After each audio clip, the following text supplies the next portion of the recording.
Televidentes, hola, un saludo especial para ustedes. Gracias por estar conectados con este espacio de opinión y actualidad que ya es tradición en el Canal 4 de Apacigual Televisión para tenerlos informados a ustedes de esos diferentes temas que surgen aquí en la Cuna de Arrieros. Hoy precisamente vamos a estar hablando de un proceso que ha estado en la opinión pública en los últimos días y semanas incluso, y se trata de la actualización catastral multipropósito que se está adelantando en Ciudad Bolívar. Vamos a conversar con la presidenta de la veeduría que se creó para vigilar justamente este proceso. Ella es Catalina Echeverry Bolívar, a quien saludamos en este momento. Gracias por estar acá. Buenas noches, muchísimas gracias por la invitación. Catalina, vamos a iniciar contando un poquito qué es una veeduría y ustedes por qué decidieron crear una.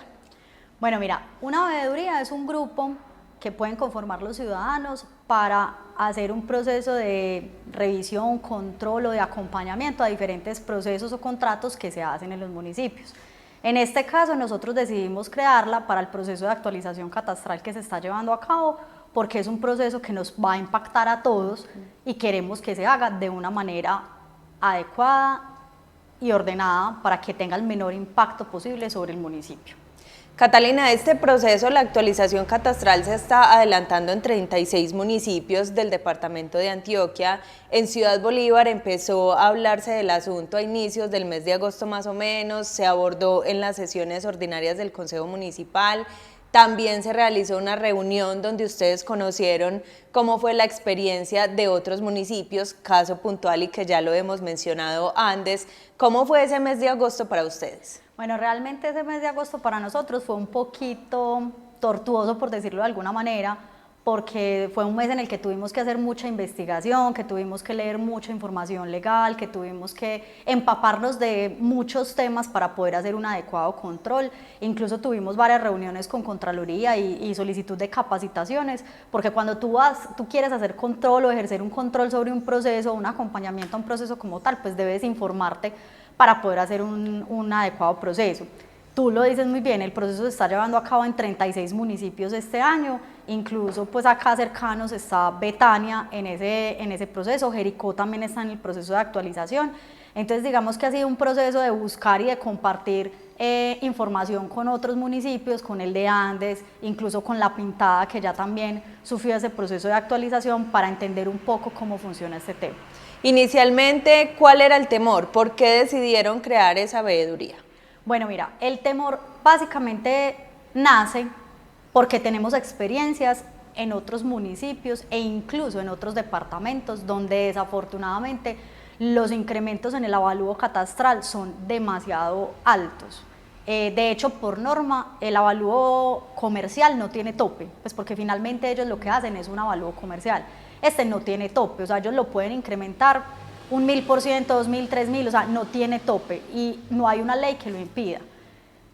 ¿Qué sí sucede? Que el avalúo catastral es entre el 60 y el 100% de ese avalúo comercial, entonces por eso es lo que nos preocupa, porque al avalúo comercial no tener tope, pues así sea el 60% del avalúo catastral, pues obviamente al ser un costo elevado va a tener obviamente un impacto elevado sobre el cobro del impuesto predial y otros temas pues relacionados con temas fiscales pues y temas de la gente que hace declaraciones de renta y demás. Podemos decir que ese primer paso en todo este proceso fue ese temor de los propietarios, de los ciudadanos de esta localidad frente a ese posible avalúo que va a resultar de este proceso de actualización. Un segundo momento fue la creación de esa veeduría, que como usted lo decía, fue leer, informarse, datearse de muchos aspectos. ¿Qué siguió posterior a ello? Bueno, como tú lo dices, digamos que lo primero fue ese temor de van a hacer una actualización catastral y no queremos que suceda lo mismo que ha sucedido en otros municipios donde se realizó, digamos que no de la mejor manera, ¿cierto? Posteriormente, entonces, ¿qué podemos hacer? ¿Qué podemos hacer como ciudadanos? ¿Cómo podemos involucrarnos y no quedarnos solamente en el tema de es que es muy horrible, es que es muy difícil, es que no? ¿Qué podemos hacer nosotros como ciudadanos? Entonces decidimos crear la veeduría, que nos acompañó la personería pues en la creación de la veeduría. Ya de ahí cuando creamos la veeduría, no, entonces vamos a leer, vamos a investigar, vamos a indagar, vamos a conocer esos otros casos y vamos a ver cómo podemos impactar positivamente este proceso. ¿Qué es el paso siguiente? Y lo hemos manifestado varias veces. Nosotros no nos oponemos a la actualización catastral. De hecho, por ley, eso hay que hacerlo cada 5 años. O sea, debería hacerse máximo cada 5 años. Ese es uno de los grandes problemas que tenemos, y es que venimos en un rezago catastral. O sea, que aquí no se hace una actualización hace mucho tiempo. La parte rural hace más de 10 años más o menos, y la parte urbana hace 8 años más o menos. Entonces, digamos que de ahí parte uno de los impactos más grandes, y es al no hacer esa actualización desde ese momento, pues obviamente los valores están alejados de la realidad. ¿Qué es lo que nosotros pretendemos? Es que se haga bien hecho. O sea, la norma como tal define unos parámetros y unas pautas bajo las cuales debe hacerse esa actualización catastral. Y dentro de esas pautas y esos lineamientos que se dan, hay uno muy importante, y es la participación comunitaria, o sea, la participación de la comunidad en este proceso de actualización. ¿Y por qué es muy importante? Porque incluso lo hemos escuchado en varias intervenciones, que se compara nuestro municipio con municipios del oriente como Río Negro, como Llano Grande, o incluso con municipios del departamento de Cundinamarca, cuya realidad económica es muy diferente a nuestra realidad económica. Entonces, nuestro municipio es un municipio que vive del café, que gira en torno al café, y que todos sabemos que hay un periodo de tiempo, prácticamente los primeros 8 o 9 meses del año, todo el comercio y todos somos sosteniendo y aguantando lo más que podemos hasta llegar a la época de cosecha de café, porque en la época de cosecha es que se da todo el flujo de caja y se reactivan la parte comercial, las carnicerías, los supermercados, o sea, todos los negocios, incluyendo la parte de las fincas. Catalina, con relación a esa investigación que ustedes han hecho y también ese contacto que han tenido con los operadores de este proceso, tanto Amunorte como la Lonja de Cundinamarca, ¿qué les han dicho? ¿Cómo es que se va a llevar a cabo ese proceso? Bueno, mira, ahí hay un tema puntual que nos preocupa realmente y que ha sido pues como la constante queja que hemos tenido con las diferentes autoridades. Lo hemos manifestado, se lo manifestamos al Consejo, a la Alcaldía, incluso ya instauramos una queja ante la Superintendencia de Notariado y Registro, y hasta una acción de tutela que se instauró, porque por ejemplo la Lonja de Cundinamarca realmente ha sido el operador que menos respuesta nos ha dado. Se han hecho varias solicitudes de información, se ha consultado, se ha tratado de hacer un acercamiento con ellos, incluso mira que ellos no participaron en las sesiones del Consejo que los invitaron.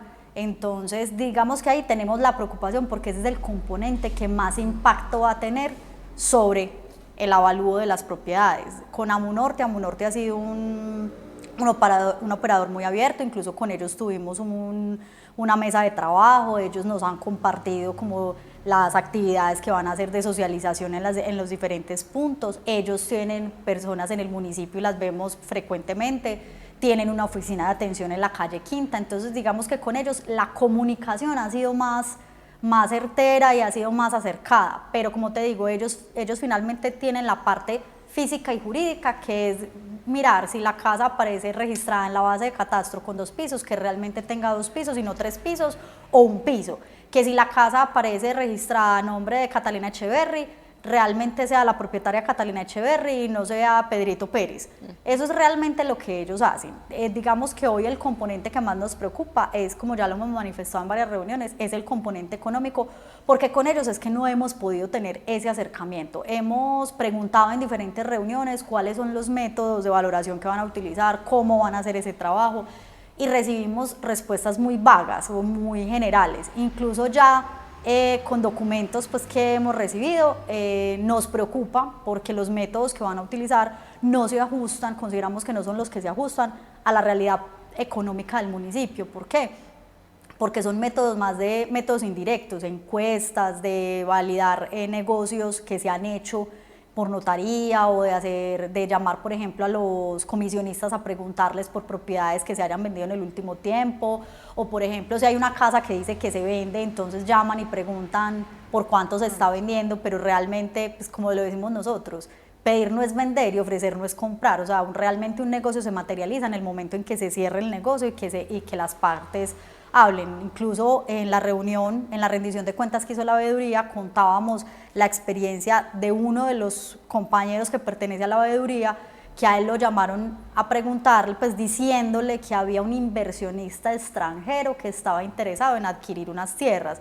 Entonces consideramos que de pronto esta no es la manera, porque pues obviamente pues ustedes saben la situación de la caficultura, venimos de 3 años muy complejos, tenemos un tema social muy importante con lo que sucedió con la cooperativa de Andes, y que en este momento de crisis a vos te digan que hay un inversionista extranjero que quiere comprarte pues la propiedad, eso ya de por sí te genera un chip de que no voy a pedir en pesos, sino que voy a pedir en dólares, entonces automáticamente ya vas a elevar el precio del predio. Entonces digamos que eso es lo que nosotros no queremos, que se genere de pronto un impacto negativo al valorar unas propiedades demasiado altas que a la hora de la verdad no tengan ese valor real y que generen un daño para el municipio. Catalina, vamos a hacer una pausa para darle paso a una de nuestras secciones. En un momentico regresamos para conversar precisamente de esa reunión de socialización, de esos detalles que ustedes brindaron a la comunidad. Por ahora vamos con Derecho en la Terraza.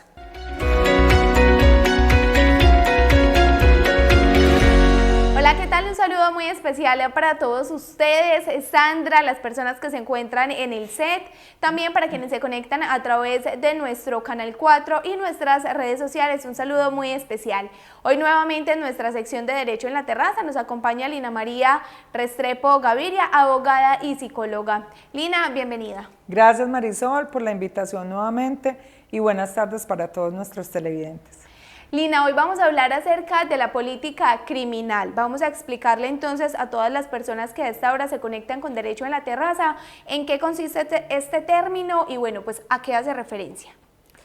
Bueno Marisol, la política criminal digamos que es un conjunto de disposiciones normativas que van fomentando y van formando las directrices que el Estado tiene frente al tema delincuencial, ¿cierto? Entonces, en la política criminal, digamos que es el término general, pero si empezamos a desglosar lo que es la política criminal, vamos a encontrar, por ejemplo, el derecho penal, el derecho del procedimiento penal, el sistema penitenciario y carcelario del país, el código penitenciario y carcelario, el código penal, el código de procedimiento, el código de policía. Entonces todas estas disposiciones normativas son las que robustecen la política criminal de Colombia y cada uno tiene obviamente sus objetivos específicos. Entonces cuando hablamos de política criminal no es que esté hablando yo necesariamente de la cárcel, o no es que esté hablando yo necesariamente de un subrogado penal, sino que estoy hablando de una generalidad de disposiciones normativas que integran la misma. Lina, ¿cuál es la importancia entonces de la política criminal aquí en nuestro país, en Colombia? No, total, imagínate, eso lo tenemos que conectar inclusive hasta con las 3 ramas del poder público, que recordemos que el artículo 113 de la Constitución Política nos habla de la estructura del Estado colombiano. Ahí está dividido el Estado bajo la premisa de las 3 ramas del poder público, que son la legislativa, la ejecutiva y la judicial, y la política criminal tiene que tocar con las 3 ramas del poder público. ¿A qué hacemos referencia? Que en el país, Colombia, la única rama o el único órgano autorizado para legislar, es decir, para hacer leyes, es el Congreso de la República, que es la rama legislativa. La rama judicial, que son todos los jueces de la República, obviamente no pueden estar por fuera de la política criminal porque ellos finalmente son los que juzgan a las personas que cometen algún delito, y pues el Ejecutivo, que tiene la potestad de reglamentar, la potestad reglamentaria en cabeza del señor Presidente de la República. Entonces tiene que ver con absolutamente todo el ardor estatal y es supremamente importante e interesante. Lina, yéndonos un poco por ese tema penitenciario, ¿qué favorece entonces esta política criminal a las personas que están privadas de la libertad? Bueno, Marisol, hay que tener en cuenta 2 cosas. Una cosa es el sistema penal y otra cosa es el sistema penitenciario. ¿Qué pasa en el sistema penal? En el sistema penal es todo el tema de procedimiento, todo el tema de captura, inclusive la noticia criminal en manos de la policía, las fases de las diferentes audiencias, para la legalización o no de una captura. Ahí obviamente también intervienen los jueces de la República, que son los que hacen las primeras audiencias como de legalización de captura en un juez de control de garantías. Y ya cuando una persona es condenada por un juez de la República, es decir, se declara culpable y su condena va a ser de esto y esto por el delito tal, ya pasa al sistema penitenciario, es decir, a las cárceles nacionales que en este momento se encuentran administradas por el Instituto Nacional Penitenciario y Carcelario, INPEC. Lina, entonces, ¿cuál sería el objetivo principal de esa política criminal cuando ya las personas están en la cárcel? Listo, entonces estaba mencionando que las personas que ingresan a las cárceles son las personas bajo la condición de condenados, es decir, cuando los jueces de conocimiento condenan a una persona y se los pasan ya a los jueces de ejecución, digamos que son términos un poco jurídicos, técnicos, pero más o menos la ruta es así. Entonces, cuando las personas que cometen el delito son condenadas, pasan a las cárceles administradas por el INPEC. Digamos que el tema ya dentro de las cárceles, el objetivo principal del INPEC ya específicamente es sancionatoria y resocializadora, ¿cierto? Sí. Sancionatoria porque nosotros somos los que custodiamos la ejecución de esa condena dentro de los establecimientos penitenciarios y carcelarios. Y resocializadora porque la idea o una de las mayores misiones del INPEC es precisamente que la persona que ingrese, hasta donde sea posible, salga con otra mentalidad diferente y no de pronto al recaer en el tema que lo llevó a esas cárceles. Claro, todo el tiempo, Marisol, porque es que hay una situación muy compleja. Si a la cárcel llega una persona que ha tenido un pasado delincuencial complejo, de 30 a 40 años y lo único que conoce de pronto de su vida es el tema delincuencial, es hurtar, asesinar, en fin, y adicionalmente a eso, que generalmente es así, no puedo decir que en la mayoría de los casos, pero generalmente es así, y fuera de eso encontramos que son personas que tienen situaciones familiares y emocionales bastante complejas, entonces es una persona que difícilmente puede llegar a resocializarse, pero generalmente cuando las personas llegan a una cárcel es porque un juez de la República tomó la decisión. Esta persona es una persona peligrosa para la sociedad, entonces debe estar en un centro penitenciario y carcelario. Entonces, digamos que el tema de la resocialización es un tema ya muy subjetivo, muy conductual, muy personalísimo, y una de las principales labores del Instituto Nacional Penitenciario y Carcelario INPEC es precisamente velar porque este tipo de objetivos se cumplan. Entonces, por eso vemos que en las cárceles hay trabajo, hay estudio. Justamente, Lina, y qué pena la interrumpo, le quería preguntar sobre esas labores o esas estrategias también de resocialización, de educación, pues también de arte, de cultura, que se vive en el interior de estos centros penitenciarios. Claro que sí. La idea es que todos los establecimientos penitenciarios y carcelarios del país administrados por el Instituto Nacional Penitenciario y Carcelario INPEC tengan esta diversidad de actividades culturales, educativas, deportivas, porque de lo que se trata es bajarle un poquito el impacto a la privación de la libertad. Ya estar privado de la libertad es un choque emocional bastante complejo para cualquier persona, inclusive a la persona reincidente. Siempre va a ser un choque bastante complejo. Entonces, con este tipo de actividades, fuera de que sirven de redención, es decir, para descontar pena, también le sirve también en el tema emocional, para mantener la mente activa, para mantener la mente como ocupada en otro tipo de actividades. Y pues lo más importante es que eso también es demostrar por parte de la persona que está privada de la libertad que tiene un compromiso con la sociedad, que tiene un compromiso con esa política criminal integral y para mostrarle también al juez de ejecución, quien le vigila la condena, de que puede ser una persona que puede acceder a un beneficio administrativo. Lina, o sea que todas estas personas que acceden a esos procesos culturales, deportivos, educativos, tienen una rebaja en la condena. Sí. ¿Y eso lo cobija la política criminal? Sí, claro, eso está arreglado, eso está dentro de la disposición normativa, que es la Ley 65 del 93, Código Nacional Penitenciario y Carcelario. Esas son actividades que tienen forma de redención. Ya al interior del instituto y reglamentariamente pues ya existen pues unas condiciones básicas para que esta redención se dé bajo ciertos criterios de permanencia, de horarios, de intensidad.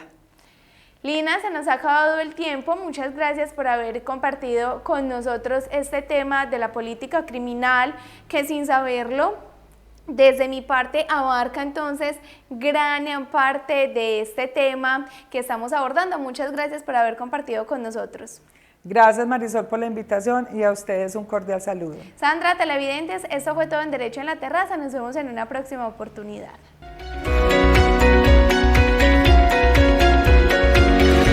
Seguimos con nuestro espacio. Gracias, Marisol, por esta sección tan querida por todos nuestros televidentes. Nosotros estamos aquí en SED conversando sobre la Veeduría Ciudadana de Actualización Catastral Multipropósito que se instauró en el municipio y que, como su nombre lo dice, es la encargada de vigilar ese proceso que se está llevando en Ciudad Bolívar. Catalina, ahora mencionemos sobre esa socialización que realizaron el 28 de septiembre, donde ustedes informaron a los asistentes sobre esos hallazgos que encontraron, posibles fallas en el proceso. Cuéntenos un poquito.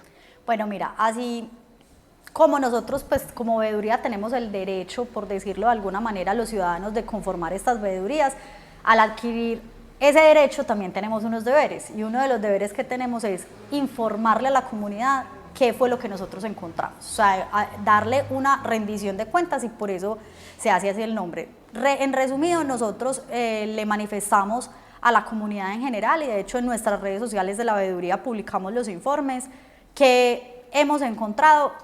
Lo que ya te dije anteriormente, con la lonja de Cundinamarca no ha sido posible una adecuada comunicación, que realmente nos parece muy delicado, porque realmente ellos deberían tener más comunicación con la comunidad y con la veeduría y con los diferentes entes encargados, porque mira que al consejo tampoco fueron.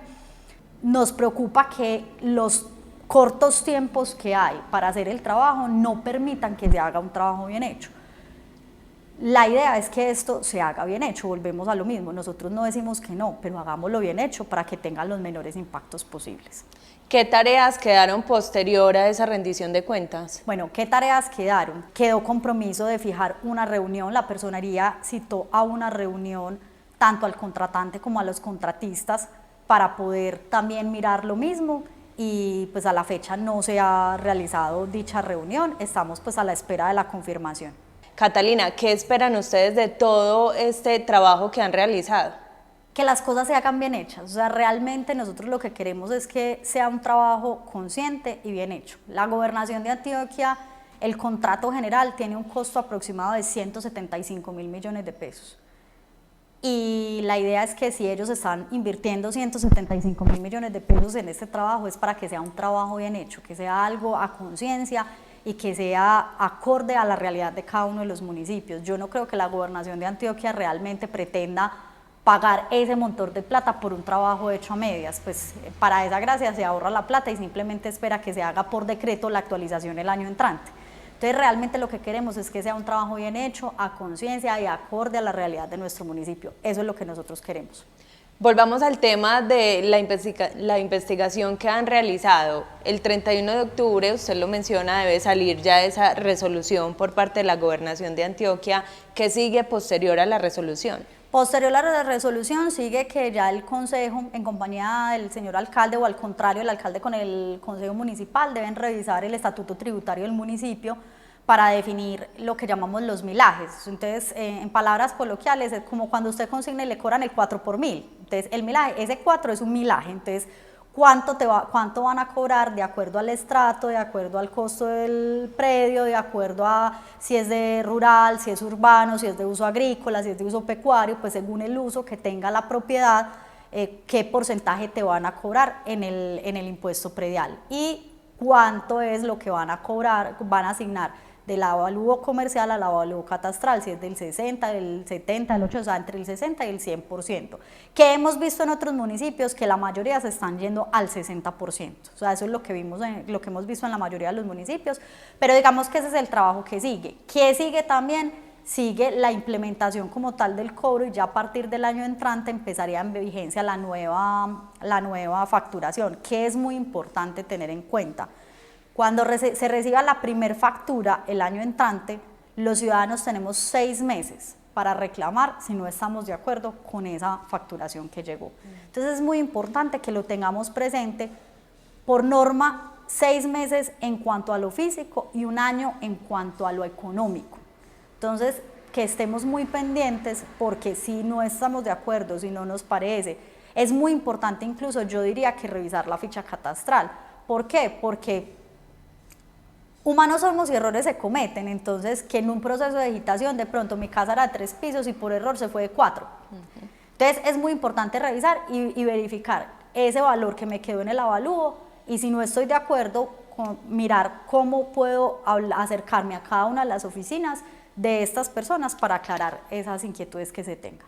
Catalina, ¿cuántas personas conforman la veeduría? Sabemos que usted es la presidenta, la vocera, la que ha dado la cara en todo este proceso, pero ¿cómo ha sido el trabajo detrás de ello? La veeduría está conformada por 12 personas, somos 12 amigos, caficultores, empresarios del municipio de diferentes formaciones. Yo soy ingeniera de producción, hay contadores, hay ingenieros financieros, hay agricultores, hay de todo. Somos un grupo de amigos que, como decimos nosotros, queremos realmente, nos duele el pueblo y queremos hacer algo por el pueblo.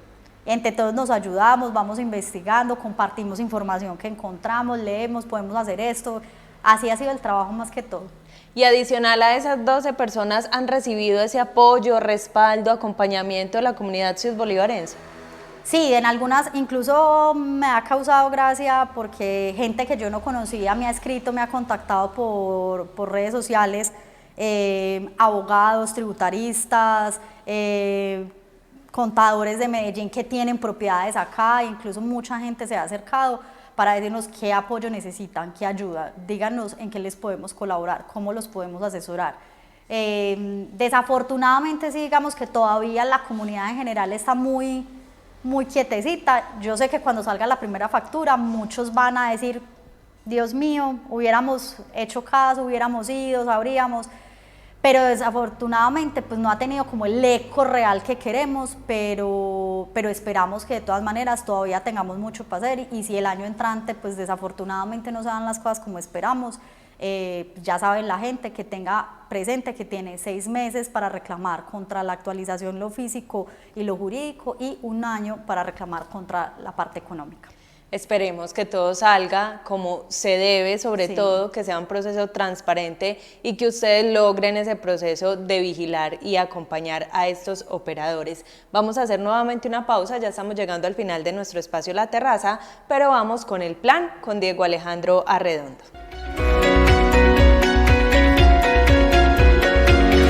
Sandra y televidentes de la sesión del plan. Hoy me encuentro en compañía de Andrés Alberto Ciro, entrenador de fútbol. Bienvenido.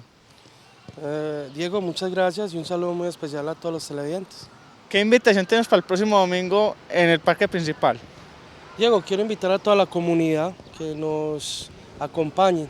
Vamos a realizar un bingo en el parque principal a las 4 de la tarde con el objetivo de recoger fondos para que estos chicos de la categoría infantil y preinfantil que nos están representando en el municipio de Sabaneta lograr obtener fondos para subsidiarnos el transporte y el tema de la inscripción.